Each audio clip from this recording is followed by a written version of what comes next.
Hello दोस्तों, मैं सुनाने जा रही हूँ कॉन्ट्रैक्ट मैरिज का part 4। Airport. Ritvik Kapoor airport पर अविका मेहरा का वेट कर रहा था।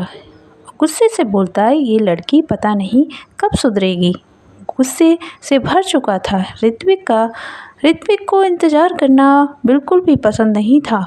ऋत्विक पलट कर देखता है तो सामने से अविका तेज़ कदमों के साथ चली आ रही थी। ऋत्विक ने मुंह बनाते हुए चिढ़ते हुए कहा, हो गया तुम्हारा टाइम मिस अविका। अविका बिना कुछ कहे फ्लाइट की सीढ़ियों पर चढ़ने लगी। उसकी धड़कनें तेज़ थीं क्योंकि ऋत्विक का डर लग रहा था। उसका ध्यान चूका और पैर फिसल गया। अविका के मुंह से चीख निकल गई, पर ऋत्विक कपूर लपक कर अविका को अपनी बाहों का सहारा देते हुए गिरने से बचा लेता है। अविका गिरने से बच जाती है। ऋत्विक उसका हाथ पकड़कर फ्लाइट में जाकर बैठ जाता है। अविका भी उसकी बगल में बैठ जाती है क्योंकि जब फ्लाइट उड़ान भरती अविका को बहुत डर लग रहा था, पर वो बहुत सहमी हुई सी बैठी हुई थी।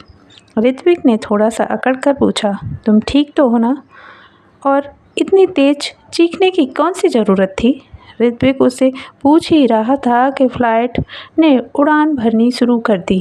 अविका अपनी आंखों को जोर से बंद कर लेती है और ऋत्विक की बाहों को कसकर पकड़ लेती है।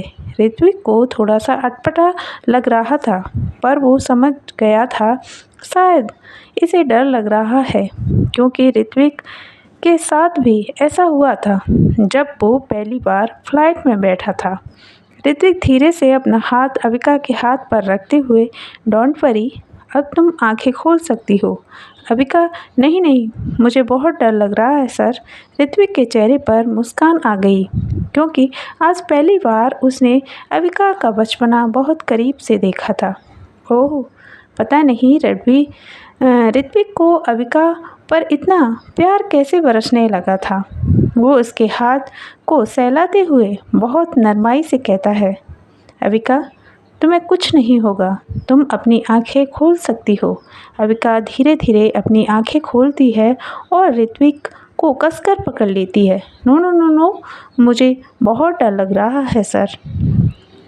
तभी ऋत्विक के फ़ोन की घंटी बजती है। ऋत्विक अपने फ़ोन की स्क्रीन पर नज़र डालता है। उफ़, ये बिजलानी अब क्यों कॉल कर रहा है? वो एक हाथ से मैसेज टाइप करता है कि वो अभी बात नहीं कर सकता क्योंकि दूसरा हाथ अविका ने जकड़ रखा था। एयर होस्टेस अनाउंसमेंट करती है, कृपया अपनी सीट बेल्ट पर एक बार फिर से ध्यान दें और ज़रूर चेक करें। ऋत्विक अपनी सीट बेल्ट चेक करते हुए अविका की तरफ देखता है। अविका गहरी नींद में सो चुकी थी। उसने ऋत्विक के कंधे पर अपना सिर टेक रखा था। ऋत्विक अविका की सीट बेल्ट चेक करते हुए अपनी नज़रें दूसरी ओर कर लेता है और अपना फेवरेट मुंशी प्रेमचंद का उपन्यास गोदान निकालकर पढ़ने लगता है। तभी एक बच्चे की रोने की आवाज़ आती है और अविका की नींद खुल जाती है। ऋत्विक उसने अब उपन्यास पढ़ने में मसरूफ़ था। अविका जब अपनी आंखें को पूरी तरह खोल कर देखती है तो उसने देखा कि ऋत्विक के हाथ को कसकर पकड़े हुए है और उसके कंधे पर सिर को टेक रखा है। अविका सहम सी जाती है। ऋत्विक का इतना गर्म हाथ हो चुका था। अविका का हाथ पसीने से भीग चुका था। अविका स्तब्ध सी रह गई जब उसने अपनी आँखों से देखा कि ये क्या, कि इतनी बड़ी कंपनी का ओनर मुंशी प्रेमचंद के उपन्यास का शौकीन है। वो ऋत्विक कपूर को बहुत खड़ूस समझती थी, पर आज तो उसे सब उल्टा देखने को मिल रहा था। अविका मेहरा ने सब कपाते हुए ऋत्विक से, सर, मुझे आपसे कुछ पूछना है। ऋत्विक आज अविका के साथ बहुत ही नरमाई से पेश आ रहा था, बहुत ही अच्छे बिहेवियर के साथ बात कर रहा था। ऋत्विक ने अपनी नज़र अविका की तरफ करते हुए कहा, बोलो, क्या पूछना है? और उपन्यास को बंद कर दिया। कहो, क्या पूछना चाहती हो miss Avika? Sorry sir. Ritvik, sorry for what? Avika की जीभ लड़खड़ा गई। वो सर, वो मैं आपको।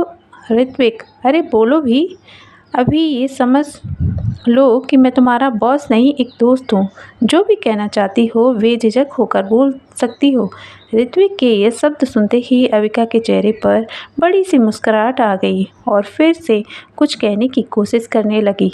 ऋत्विक ने उसके गाल पर हाथ रखते हुए कहा, बोलो ना अविका, तुम क्या कहना चाहती हो। अविका की धड़कनें तेज हो गईं। जुमा पर आए शब्द ने एक ठहराव ले लिया। अविका इस शब्द सी ऋत्विक कपूर को देख रही थी। आखिर क्या होगा ऋत्विक कपूर का फैसला जानने के लिए सुनते रहिए अगले पार्ट में। ये पार्ट कैसा लगा लाइक करें, कमेंट करें, चैनल को सब्सक्राइब करें। धन्यवाद।